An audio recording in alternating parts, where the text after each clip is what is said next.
Hello guys, JX from TechX here. So today we have Joseph from JW Speaker Lab, also known as Malaysia Andrew Jones, a speaker designer. Yeah, I'm a speaker. I'm from JW Speaker Lab. I design my own speakers and subwoofers. But I'm nowhere near Andrew Jones. But I hope one day I will be like him, my idol. Okay. Yeah. Yeah. Okay, so a lot of people ask, why do we need subwoofers in a hi-fi setup? Okay. Subwoofers. Of course, most people know subwoofers only play the lowest octave of the frequency, likely below 120 or 80 hertz.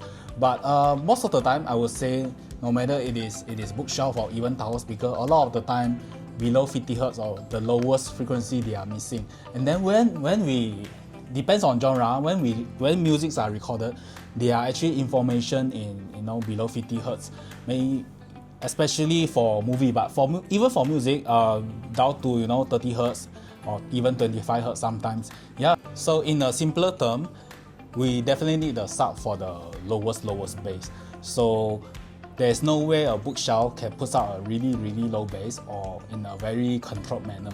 Yeah. Okay, so actually how does the sub works? Like I can see there's crossover, there's phase 0 to 180, the volume, all that. Okay.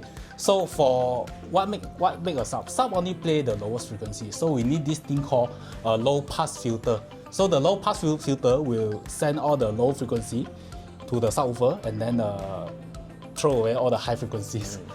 So crossover frequency is very much determined by how low your main speaker can go, and then the rest will hand over by subwoofer. Let's say, for example, let's say this one, Revival Audio, probably it go down to 50 hertz or 60 hertz in room, and then we need the crossover to cross the sub, make sure it doesn't play anything up to 60 or 70 hertz.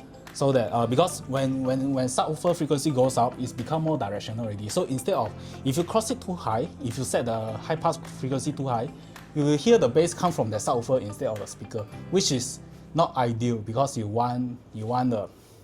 doesn't want that bass information overlap, sounds. is it? Yeah, correct.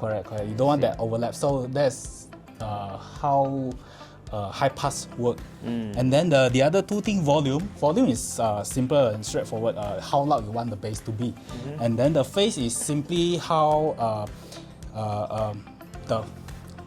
you can say is the speed of that woofer match up with the main speaker. Okay, so you want them to at the same speed. It's like how do I?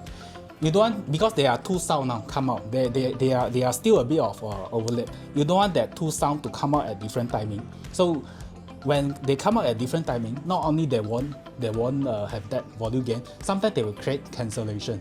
So that phase match is very important for speakers and subwoofers to work perfectly together. Okay, one more question. Yeah. So the subwoofer, does the size matters? The bigger the better? And also one more, does the surface makes a difference? Hard surface or carpet? You mean like putting some kind of tiles or marble slab? Yeah, correct. Yeah, okay. For the first question, they always say bigger is better, right? But sometimes it is not. Because, for example, if you have a 15-inch subwoofer and then you have a 4-inch woofer on your bookshelf speaker, it's very hard to match out the speed. So you will have some phase issue. Now the subwoofer will have a very hard time keeping up with the 4-inch woofer, which is moving very fast. Yeah, so it's not always the bigger the better. So, but bigger subwoofer, most of the time you have a lower bass extension and much higher volume. That's mean output capability. So yeah, you other than the lower extension and volume, you really need the speed of your bookshelf speaker and subwoofer to match well. Yeah. As for the material, like or whatever marble or tiles below the subwoofer, I think as long as your subwoofer can sit on whatever carpet or marble tiles firmly or stably, it will perform okay, because the material down there, it's not about the material down there will absorb things like that. It's not about that, because the wavelength is so long. Carpet less than 1 cm thick it will do nothing to the bass frequency. It is more about how steady or how sturdy your subwoofer can sit on that surface. Yeah, so Understand. you need your subwoofer to sit tight on the floor for it to perform the best lah.